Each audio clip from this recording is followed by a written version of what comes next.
नमस्ते दोस्तों, आज बात करते हैं वक्फ के बारे में। आप जानते हैं वो दान जो मुस्लिम लोग मस्जिदों, स्कूलों और अच्छे कामों के लिए करते हैं। ये परंपरा भारत में सदियों से चली आ रही है। देने की एक खूबसूरत परंपरा। इसे समझो तो एक तरह का कम्युनिटी ट्रस्ट फंड है जो पुरानी पीढ़ियों की दरियादिली से चलता है। हम बात कर रहे हैं जमीन, इमारतें, यहां तक कि नकदी की, जो सब लोगों की जिंदगी बेहतर बनाने के लिए समर्पित है।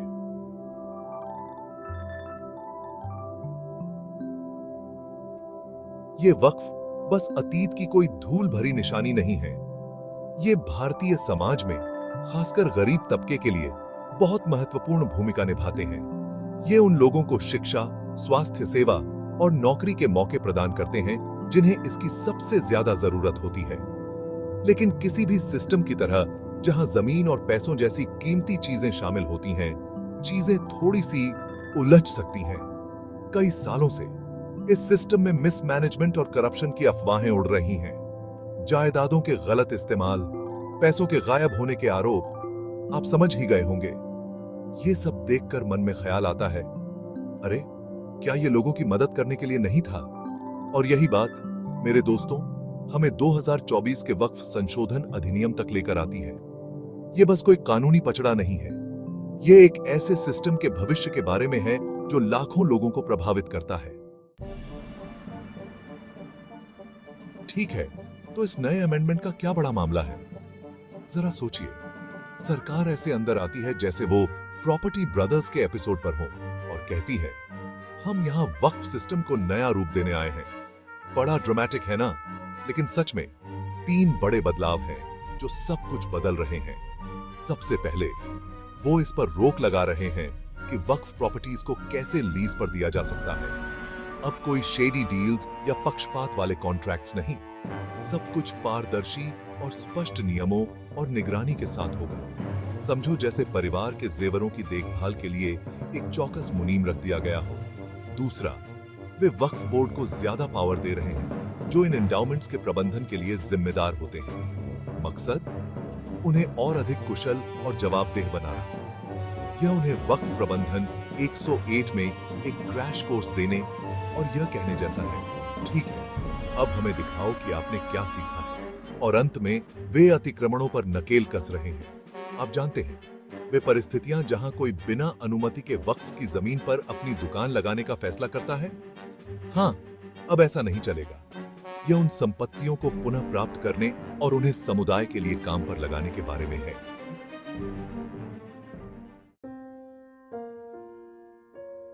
अब आप सोच रहे होंगे, अब इतना हंगामा क्यों? एक ऐसे घर की कल्पना करो जिसकी छत टपक रही है और जिसे सालों से नजरअंदाज किया जा रहा है। आखिरकार आपको इसके बारे में कुछ तो करना ही होगा, है ना? यहां भी कुछ ऐसा ही हो रहा है। सरकार का तर्क है कि वक्फ प्रणाली अक्षमताओं से ग्रस्त हो गई है और सच कहें तो कुछ हद तक भ्रष्टाचार भी है। वे इस बड़े बदलाव के कारणों के रूप में जमीन हथियाने, वित्तीय अनियमितताओं और पारदर्शिता की कमी का हवाला देते हैं।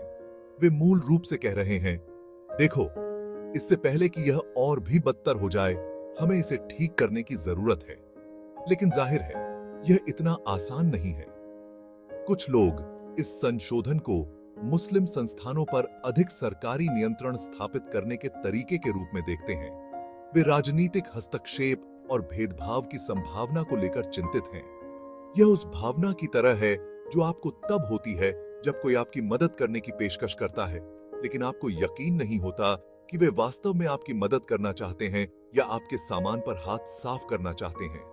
तो हां, इस पर निश्चित रूप से अलग-अलग दृष्टिकोण हैं और यही कारण है कि इस मुद्दे की बारीकियों को समझना बहुत जरूरी है। चौथा भाग, एक लहर प्रभाव। समुदाय संशोधन पर प्रतिक्रिया करते हैं। तो यह सब जमीनी स्तर पर कैसे चल रहा है? देखिए, यह तालाब में पत्थर फेंकने जैसा है।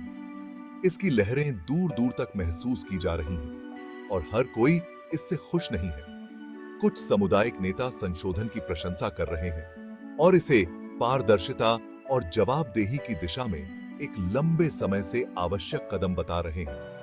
वे इसे वक्फ प्रणाली को पुनर्जीवित करने और यह सुनिश्चित करने के अवसर के रूप में देखते हैं कि यह वास्तव में जरूरतमंद लोगों को लाभान्वित करे। इसे एक ऐसे सामुदायिक केंद्र को बहुत जरूरी प्रोत्साहन देने के रूप में सोचें जो अपने दरवाजे खुले रखने के लिए संघर्ष कर रहा है। लेकिन दूसरे लोग दुरुपयोग की संभावना को लेकर बहुत चिंतित हैं। उन्हें डर है कि नए नियमों का इस्तेमाल मुस्लिम समुदायों को निशाना बनाने और उनकी धार्मिक स्वतंत्रता को प्रतिबंधित करने के लिए किया जा सकता है। यह उस भावना की तरह है जो आपको तब होती है जब आप देखते हैं कि एक पुलिस कार आपके पीछे धीरे धीरे गाड़ी चला रही है, भले ही आपने कुछ भी गलत न किया हो। और फिर कुछ लोग ऐसे भी हैं जो बीच में फंस गए हैं, जो यह समझने की कोशिश कर रहे हैं कि यह सब क्या हो रहा है। वे बस यही चाहते हैं कि उनके समुदायों के लिए सबसे अच्छा हो, लेकिन उन्हें यकीन नहीं है कि वे किस पर भरोसा करें या क्या माने। यह समझना बहुत मुश्किल है ना?